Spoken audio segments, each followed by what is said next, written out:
Hello friends, मी आम्रपाली गजानन तुर्कमाने खिलारे घेऊन येत आहे माझ्या वाचनप्रेमी या युट्यूब चॅनलवरती गलती किसकी या पुस्तकातली 39वी कहाणी अपराध के चक्रव्यूह में फसना आसान है निकलना मुश्किल। जर तुम्ही माझे मागील व्हिडिओ बघितले नसतील तर त्याची लिंक डिस्क्रिप्शन बॉक्स मध्ये दिलेली आहे। चॅनलला लाईक, शेअर आणि सबस्क्राईब करायला विसरू नका। धन्यवाद। मेरा नाम जगदीश है और उम्र 33 वर्ष। 10 भाई बहनों में मैं सबसे बड़ा हूँ। विगत 14 वर्षों से मेरा उत्पीड़न हो रहा है। मेरा नाम पुलिस की हिस्ट्री शीट में दर्ज है। मैं एक घोषित अपराधी हूँ। प्यार और दुलार की तलाश में मैं अपने पड़ोसियों को मैंने 10 वर्षों तक सताता रहा, लेकिन मैंने कभी भी किसी निर्दोष को अपने प्रतिशोध का निशाना नहीं बनाया। जिस समय अपराध की दुनिया छोड़ने की बात सोची, तब तक काफी देर हो चुकी थी। अभी हाल में मैं 7 साल की सजा काटकर जेल से बाहर आया हूँ। समाज मुझे स्वीकार नहीं कर रहा है।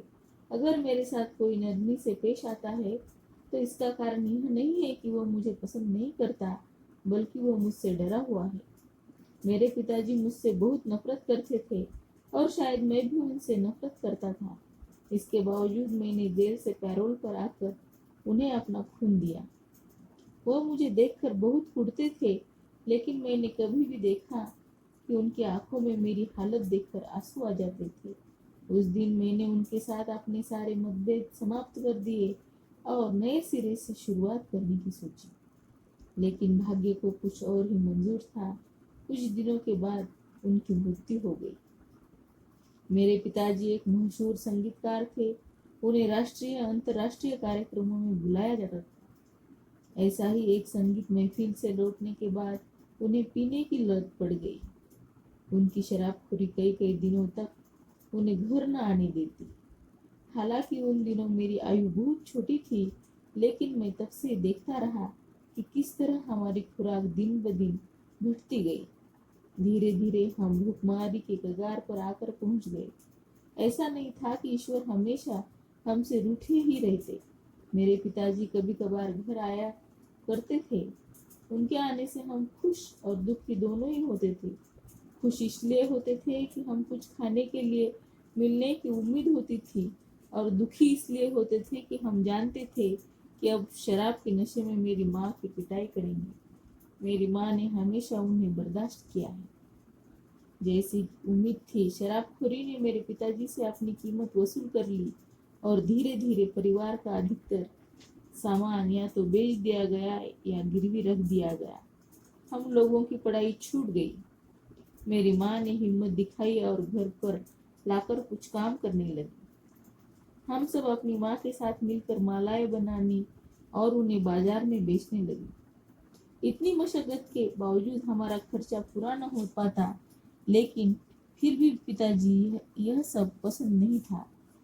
उस समय मैं लगभग 14 साल का था।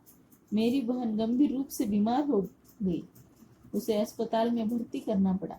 मेरी माँ अस्पताल में रहकर उसकी देखभाल करने के साथ साथ मालाएं भी बनाती रही। जब हम अस्पताल जाते तो वह कुछ समय के लिए वहां से घर जाती, खाना बनाती और बनी हुई मालाओं को बाजार में बेच कर आती। यह सब देखकर मुझे बड़ी तकलीफ होती। मैं अपनी माँ के आंसू पोंछने के लिए कुछ न कुछ करने की सोचने लगा। माँ होने के नाते वह जो कुछ भी कर सकती थी, उसने हमारे लिए सब कुछ किया। मेरे पिताजी जब भी मेरे माँ के चरित्र के बारे में उल्टी सीधी बातें करते, मेरा खून खोल जाता। इन्हीं चिंताओं ने मुझे घर से दूर कर दिया, लेकिन किसी अच्छे काम के लिए नहीं। मैंने कई ऐसे लड़कों से दोस्ती कर ली जो धीरे धीरे मुझे अपराध की दुनिया में ले गए। लोगों को परेशान देखकर मुझे बड़ी खुशी महसूस होती। बहरहाल मुझे इस बात की अच्छी तरह जानकारी थी कि उनकी पीड़ा तो सामयिक है, जबकि मेरी तकलीफ स्थायी। मेरे दोस्तों ने एक आदमी की हत्या कर दी।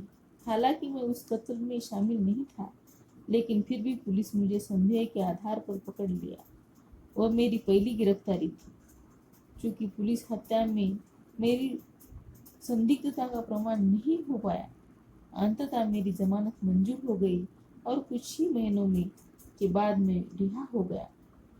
दिहाई के बाद जब मैं अपने घर पहुंचा तो एक स्थानीय नेता द्वारा मेरी बड़ी गर्मजोशी के साथ स्वागत किया गया।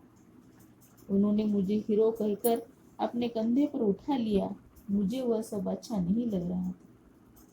मेरी जिंदगी पूरी तरह सत्यानाश हो चुकी थी।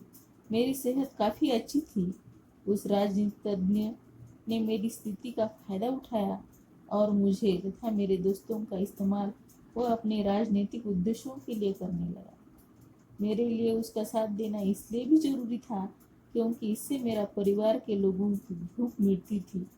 धीरे धीरे मेरी आपराधिक गतिविधियां बढ़ती गई और मैंने झगड़े झपटमारी और यहाँ तक कि डकैतियों में भी भाग लेना शुरू कर दिया। अब तक मेरा एक छोटा सा गुट भी बन गया था जिसे ज्ञान की संज्ञा देना ठीक नहीं है।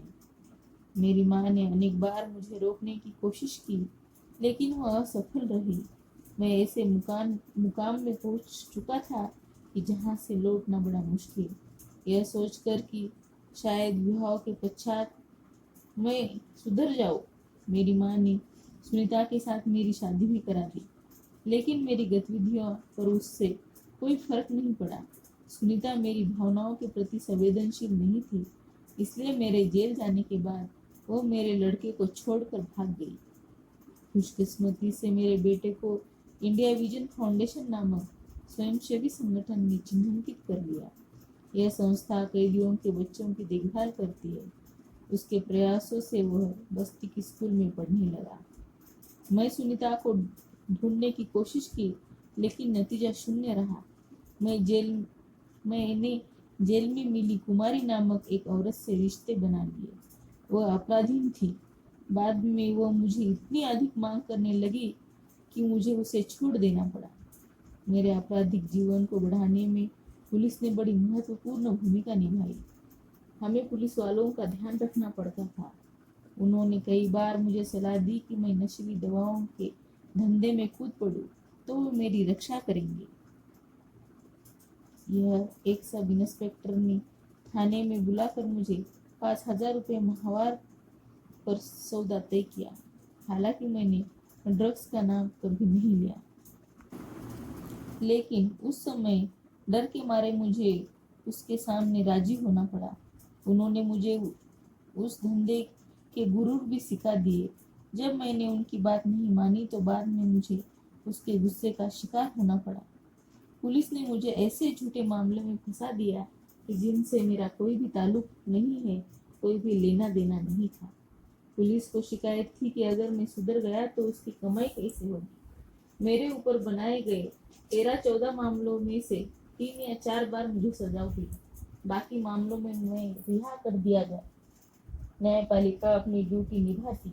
वह मेरे मामले का मूल्यांकन उपलब्ध साक्ष्यों के आधार पर करती, जिनसे अनेक गवाह डर के मारे मुकर जाते। कुछ मिलाकर मैं लगभग 8 वर्ष जेल में रहा। दरअसल जेल ही मुझे वास्तविकता के निकट ले आई। वहां रहकर दोस्तों और रिश्तेदारों को भली भांति समझा। मुझे इस सच्चाई का भी पता चला कि मैं जो कुछ भी कर रहा हूँ उसका खामियाजा मेरे परिवार वालों को भुगतना पड़ रहा है। मैं स्कूली कक्षाओं और धार्मिक मीटिंग में जाने लगा। उपदेशों का मेरा दिमाग पर हमेशा प्रभाव पड़ता, लेकिन अपराध की दुनिया से निकल पाना बहुत सरल नहीं था। मैंने जेल में कड़ी मेहनत शुरू कर दी, चाहे किचन में खाना बनाने का काम हो या अस्पताल में काम करने का। मुझे जो भी काम दिया जाता मैं पूरी मेहनत से करता। मैं हमेशा इस बात से सतर्क रहता कि जिस प्रकार की कठिनाइयों से मेरे अन्य भाई बहन उठा रहे हैं, उन्हें तंग आकर वे मेरे रास्ते पर चलने को मजबूर हो सकते हैं। मैं इस बात का मैं हमेशा ख्याल रखता हूँ कि मेरी गतिविधियाँ उन्हें प्रभावित ना करें। अपने परिवार की सहायता से मैं नए सिरे से अपनी जिंदगी संवारने का कोशिश कर रहा हूँ। मेरे बेटे की आंखों की चमक मुझे अपराध की दुनिया से बाहर रहने को प्रेरित करती है। इसमें गलती किसकी है? इसमें गलती किसकी है?